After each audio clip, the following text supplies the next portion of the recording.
This is the There Is Another Way podcast from spencerbruce.com. Making life work as a creative.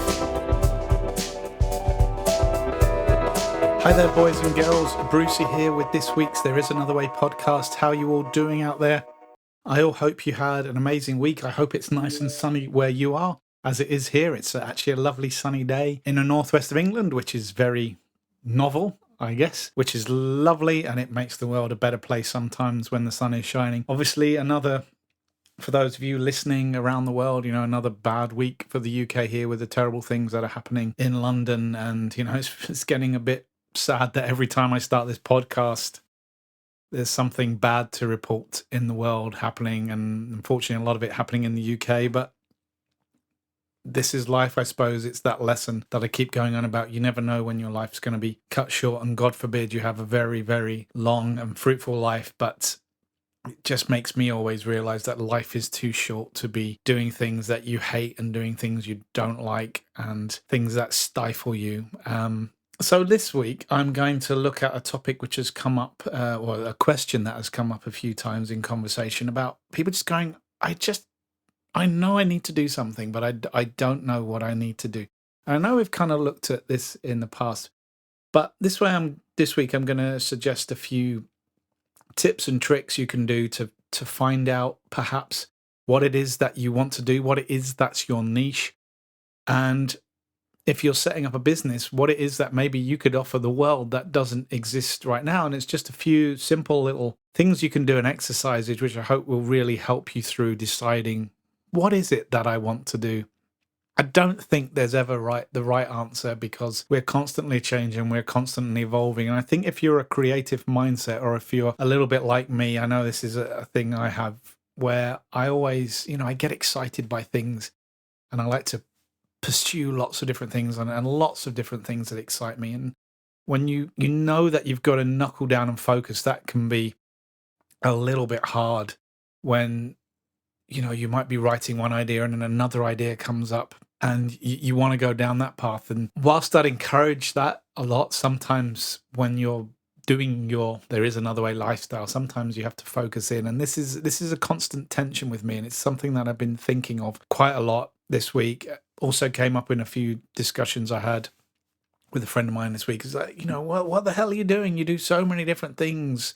And he's probably right. It's like, what's the one thing you want to do? And I think for someone like me, and it might be someone like you, there maybe isn't just one thing. Maybe it's many things. But at some point, you do need to focus in on things so that you can find something which fulfills that interest, and also kind of, unfortunately, as we say, generates a little bit of income. Because I think income really needs to come from one or two or three sources, having that really work, that is multiple incomes. I don't think if you've got 20 income streams, that's really sustainable over the long term. And ultimately, whenever you turn your head to money, you are doing it at the expense of flexibility. I think no matter what you do in life, even if you're living There Is Another Way lifestyle, there are some things you have to do which relate to what a client wants. And ultimately, they will become repetitive in nature. I think only those who have a hedge fund or, a trust fund from their parents, or have already made millions, that have the luxury to just do what they want all their time when money is completely removed from the occasion. But for us that are not in that boat, we can do our art, we can start our business, we can do all the things we want to do, we can live the lifestyle we want to do, doing a few different things. So what I'm going to do today is talk through explaining to you some ideas that might help you discover what it is you want to do. And that might be as your career, as your job, as your There Is Another Way lifestyle, or as a completely new business idea, because this is equally applicable to deciding on a business, be it a creative business or a business. So in the news this week, what has been going on? Well, I've been away for a part of the week. I got to caught up with my really good friend Sanj. We interviewed him on a podcast way back in the beginning, and we went off to see one of our favorite bands, King's X. And there's a little interesting story about King's X.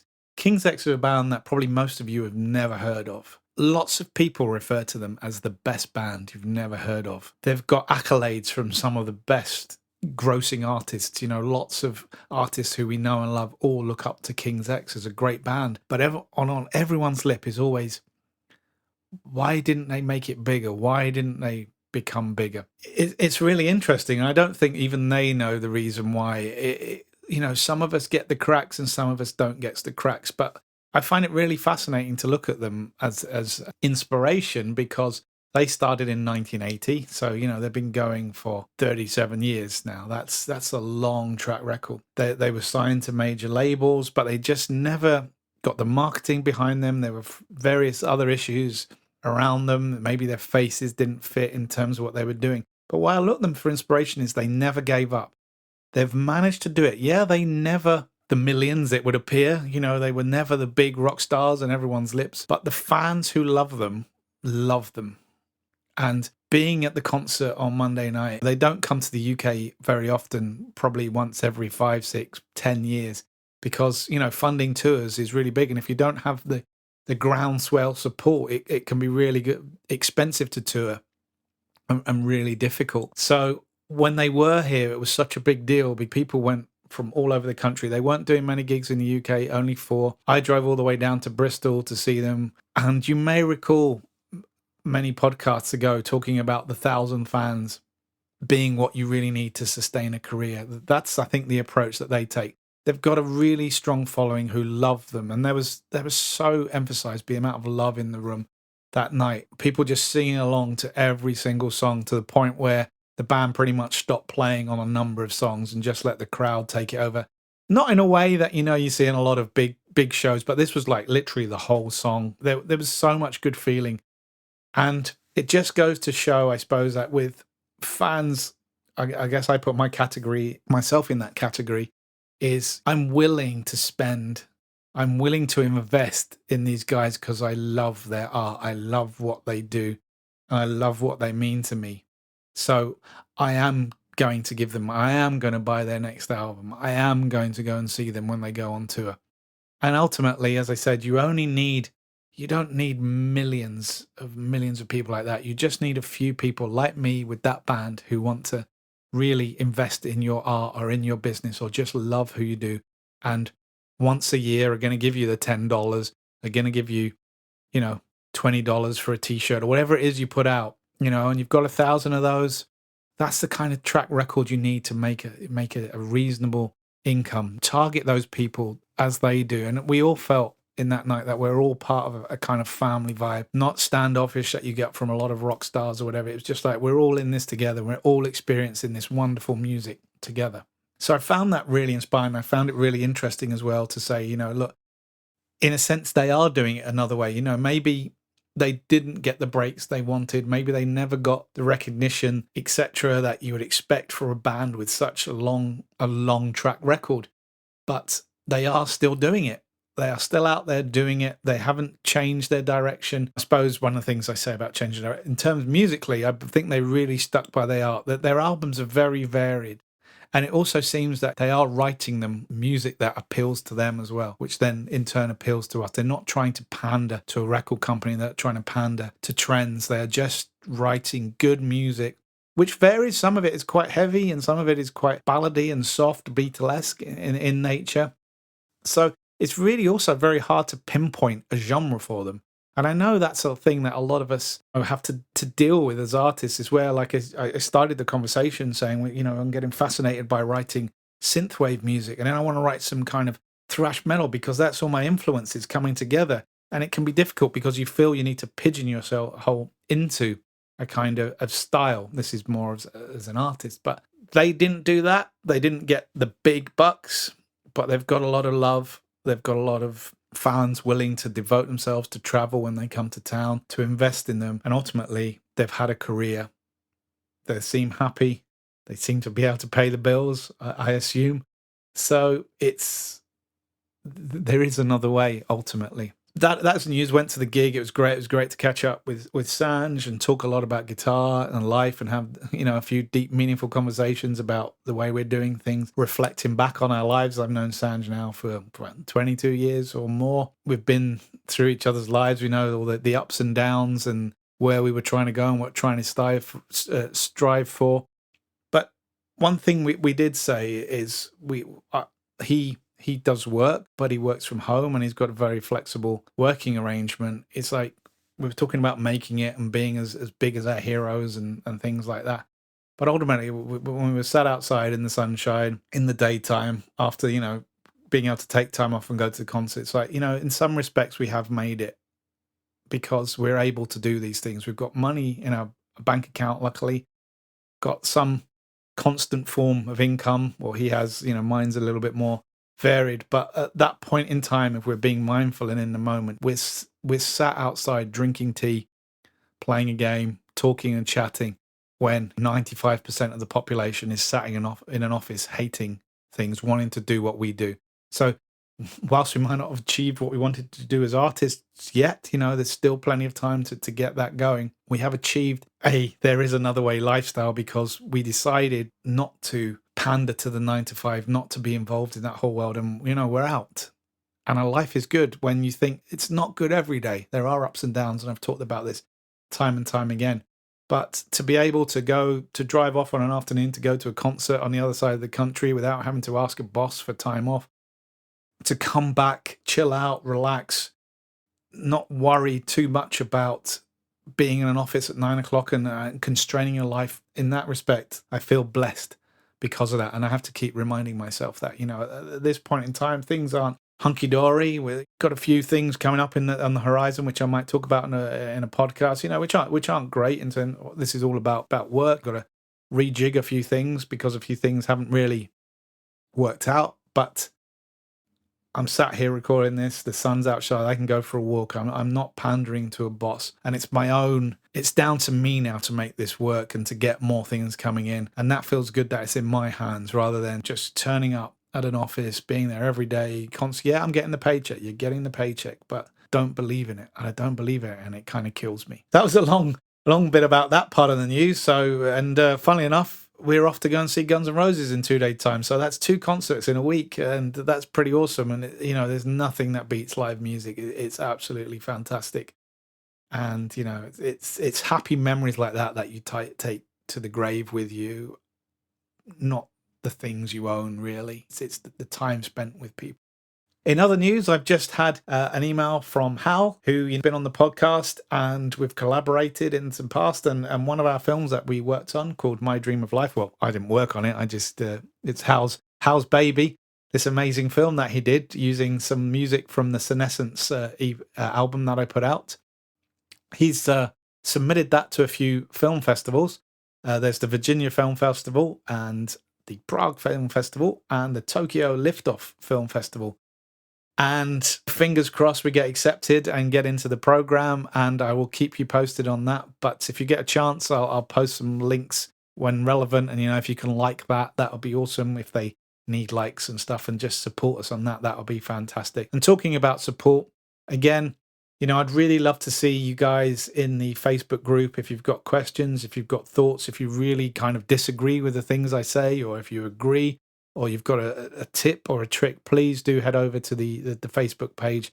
There is Another Way podcast, and let's just talk. Let's just talk it out, because I don't want this to be a one-way conversation. It does feel sometimes I'm doing a lot of talking, and I really like to hear what you guys think, and I really like to hear what your questions are, what your troubles are. So, maybe we can help out. Maybe, we can get through this together.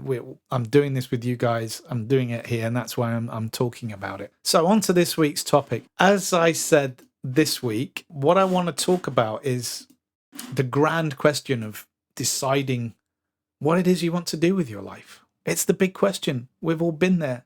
We all don't know. And I think the short answer is sometimes don't worry about it too much. I think when you worry about the question too much, you get fixated in that mindset that there is one answer. I think one of the best things to do if you're young, and I'm going to put this out there for the younger listeners out there, is to just do loads of different things that you think you enjoy. That's why, if you're at school, I hope maybe there are some kids listening who are still at school. That'd be awesome. Those are the times when you're at school, when you're at university, is to try lots of different things. You don't have a lot of the worries and commitments that perhaps you will have when you get older. So it's the key opportunity to just try things, be it sports, be it music, be it writing, be it different types of jobs. If you want to think, I want to be a baker, maybe try and get a job as a baker or bake your own bread. And you might go, you know what? I really hate this. And I think this is really important because there's so much pressure in this day and age. And this is one of the topics, you can hear my voice rising. We come back to education quite a lot with this podcast. Education is flawed. The education system, I'm sorry, is so flawed because you're making decisions when you're 13, 14, 15 that affect the rest of your life. You don't get a chance to live life a bit and go, you know what, this is the kind of person I am. And these are the kind of things that really make me inspired. And I'm not talking about, okay, I love music, therefore I'm going to be a musician. But you might really love law, but not know it at that age. But you're kind of really good at biology. So the school's saying, he's good at biology, but he's not really good at critical thinking at this point in time. But push him in there and we push him and he goes to university and becomes a biologist and he becomes a doctor or something. I'm not putting that down, by the way. Don't get me wrong here. All I'm saying is that might not be your thing, but you've invested so much time and so much money in that you feel that you have to stick there. And I think that is symbolic of a lot of the problems that we have today with people of my age and younger, where we were kind of forced into something because one person at one point in our life said, you should do that, without really knowing the person. And also because you don't really know yourself at that point.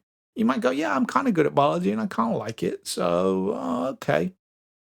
Also, things come to you at different points in your life. You can't know everything going through school. We have to learn. We're learning on a daily basis about things. And it's very easy to quash things because you think, well, they don't really relate to what it is I am or what it is people have told me to do, or more importantly, what these bloody pieces of paper tell me I can do. These pieces of paper are supposed to empower you, but I think they limit you. Got a whole bunch of science A-levels or whatever the equivalent is in America, your top-rated school qualifications, and they're all science related because you were kind of, on a couple of days at school, or maybe a year at school, you were pretty good at science but actually you're an amazing writer. Now, I'm not saying you want to go write a book, but you could be writing copy for marketing campaigns. You could even be writing reports. You just love writing, but you haven't discovered it at that point, or it's the wrong point in your life. Because also another really crucial thing is sometimes you get taught the wrong way. And as a teacher, as a lecturer, I fully appreciate that I might not explain something in the best way to one certain person. And it might take someone else's explanation to make it click. And that might not come for years. But if you keep pushing away at something, if you're really interested in something, you might find the right teacher who will make the light bulb moment go, oh yeah, I really get it now. And this has happened to me on so many times with so many things in my life that, I struggled with when teachers were explaining. And I'm not criticizing the teachers, don't get me wrong. It's just their style or just the way I learn just did not mesh. And it just took one person, might have been on a YouTube video, might have been someone I bumped into in the street, might have been a friend who knows something, and just went, oh, actually, blah, blah, blah, blah, blah. It's like this. And then you go, oh my God, that totally makes sense now. I could have done that. That put me off for life because I was told I couldn't do it or I didn't understand it. So I was too scared of it. And I've now found a way to approach it. And that's what I want to do. So education is flawed. And the system is flawed because it really, everyone I'm talking to, this is the biggest question I think we ask on this. It's like, I don't know what to do with my life. What do I want to do with my life? All the self-help books. What shall I do with my life? What shall I do? I don't know. I like this and I like that. And I like, do everything. A little bit hypocritical from what I was saying earlier, but try everything. You have to try things. Because the other danger, as I kind of said, is like we invest, we think, okay, I want to be a doctor because I've seen some doctor shows and that looks cool. And my parents were a doctor and I'm kind of good at medical stuff, and I'm going to be a doctor, and it's a great wage. So I'm going to invest years of my life to become a doctor, years of being treated like rubbish as a junior doctor. And yeah, the payoffs in terms of cash are amazing. And which is kind of like you're going to have to pay back a lot of student fees as well. So you're getting yourself into a lot of debt. So maybe doctor isn't the best one, because the payoffs for a doctor in terms of financial rewards are quite high, but the trade-off in terms of life is quite low. But you can equate this to any subject, something where you invest a lot of time, like to be an engineer, to be a civil engineer. It's like, I want to build buildings when I'm at 11, because I used to love Lego. I used to love building buildings, and I'm building these buildings, build. And you go there and you go through school and you learn all your physics, and you really struggle, and you're learning all about force and equations and all that kind of stuff. And then you go to university and you do civil engineering, and you get a job with a civil an architect firm or a building company. And then you suddenly go, you know what? I fucking hate building buildings. It's not what I thought. It's completely different. It's not how I imagined it, because I never really got an experience to experience how it really works, or experience the reality. And now I'm stuck. I've invested all this money, so I'm going to have to stay here. Hands up if that's you. Go on, I dare you. Hands up, write it on the Facebook group. Go on, I dare you. And you are kind of stuck, but you're only yourself is stuck. And then you think, well, I can't do anything else. This is my destiny, so I'm just going to put up with it. And then you'll go online and you'll do the what should I do in my life? Buy the books, hopefully listen to this podcast, and never really get an answer, because I don't think there is an answer. I think the people who know what they're doing with their lives are the people who just did things and discovered the thing that they were good at, or the thing that came so naturally. And that's a really important factor as well. It's the things that come naturally. Now, this is where the honesty section comes out. There are a few things I'm inherently good at, and I don't know why. I really, really, really don't know why. And one of them, I'm going to say, is it make me sound a little bit pretentious, or I hope not. This is not the intention, because conversely, there are things that I'll tell you and you'll be like, what? I have no problem, and I've said this before, in getting up in front of 100, 200, 300, 400 people and talking at them. Or talking to them, I should say. Doesn't even cross my mind. I don't even need to plan. I can just do it. It just feels natural to me. It feels comfortable. It feels natural. There's no other way to say it. And I really, really, really understand that so many people, probably 99% of people listening to this, hate public speaking, and they worry and they've got nerves and stuff. And then you're thinking, oh, you shut up. You can do it.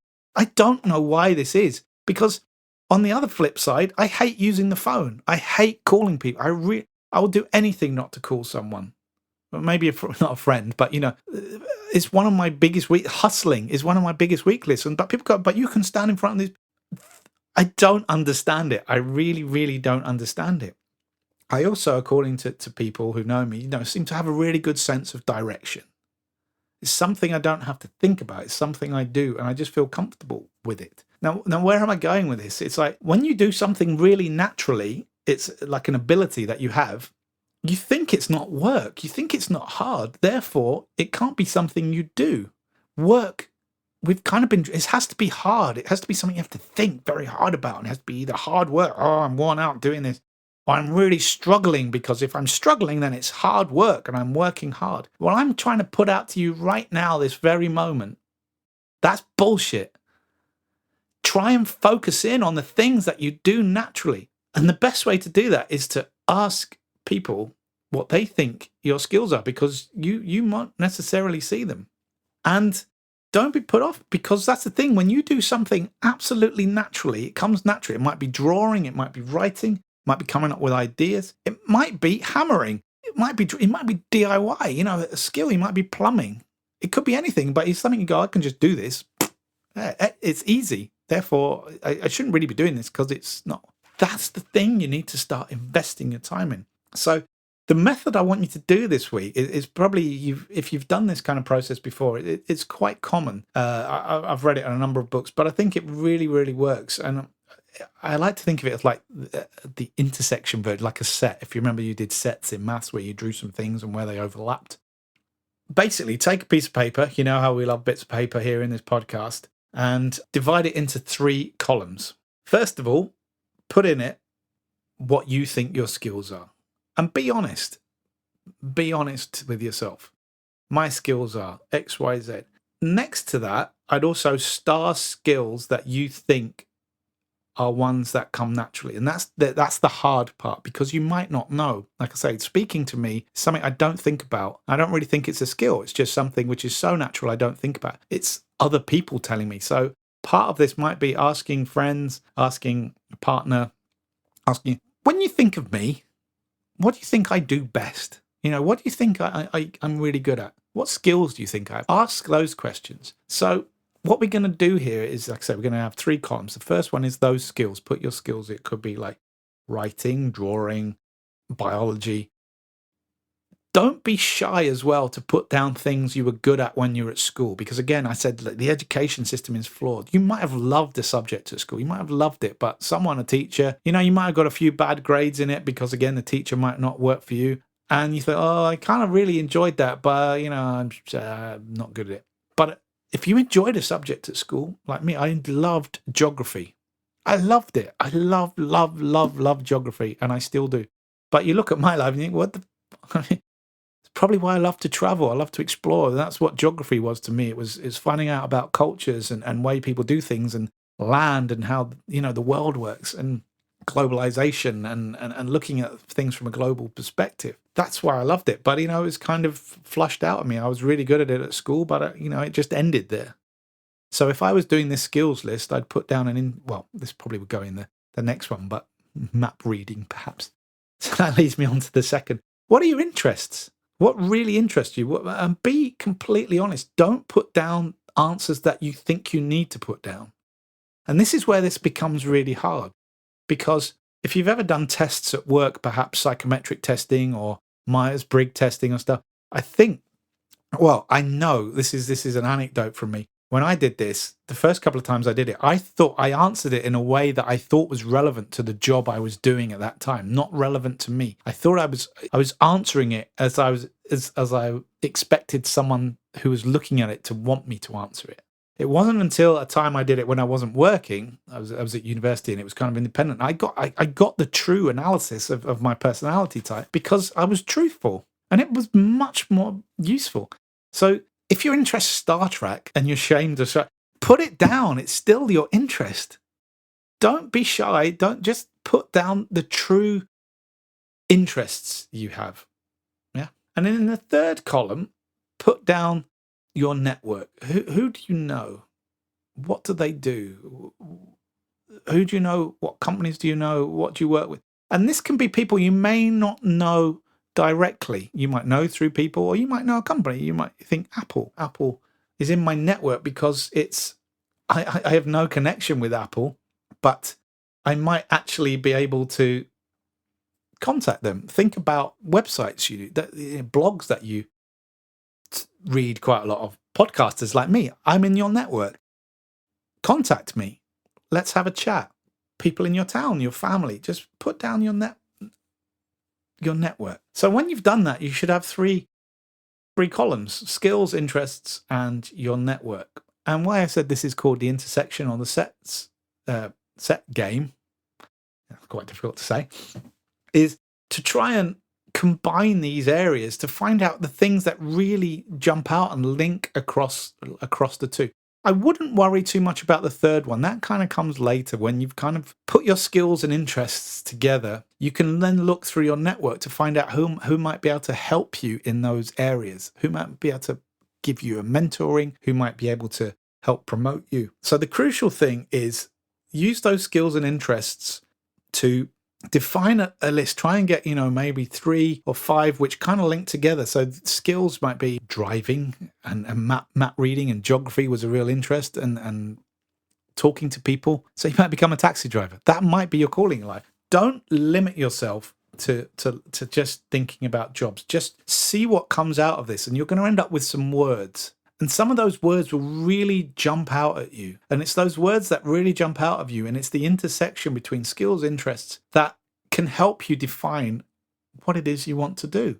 It's a good starting point. You might not with 5 things, but it's better than just you're getting down to the core. And the crucial thing is be honest.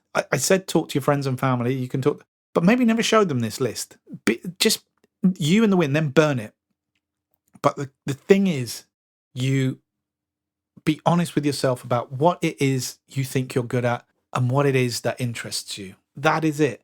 And also, this is a great way as well of trying to find either creative ideas. You can draw a couple of columns. But also, if you're just trying to start a business, what are your skills? What are your interests? What is that niche that you do that no one else does? So you might have a potential business idea that might come out of this as well. So don't underestimate this. Just sit down one day or 2 days or 3 days. Find out who you are, first of all. Don't worry about job titles. Don't worry about, I'm going to be a nice road trucker or whatever. That might be something you come out with. Don't worry about what your business, just be truthful with yourself. And then the final thing I want you to do this week, because I know we're running out of time, or I've gone way over time, is go back to that exercise from almost the beginning of the podcast. Write down a paragraph about how you want your day to be. What is your ideal day? And yes, you might want to wake up on a beach. Try to include work. Try to include some element of something you want to do, but don't think of it as work. Do you get the nuance there? You know, you want to get up and you want to play guitar and you want to help people and you want to be doing that and chat. You know, that's cool. That's how you kind of think that down into what it is you really want to do with your life. I've gone way over time this week. I hope you found that useful. Again, please, I want to hear from you guys. Give me some feedback. Talk to me on the Facebook group. There is Another Way podcast. We're on YouTube now. Leave some comments on YouTube if you watch and listen to it on YouTube. Please subscribe if you like this on iTunes. It really, really helps. And it's all about you guys. You know, it's great to know that you're out there. It's great to know that you're listening. And I really hope that I'm helping in some respect. And it'd be, please let me know. So all it is for me to say is have an awesome week and I will catch you later.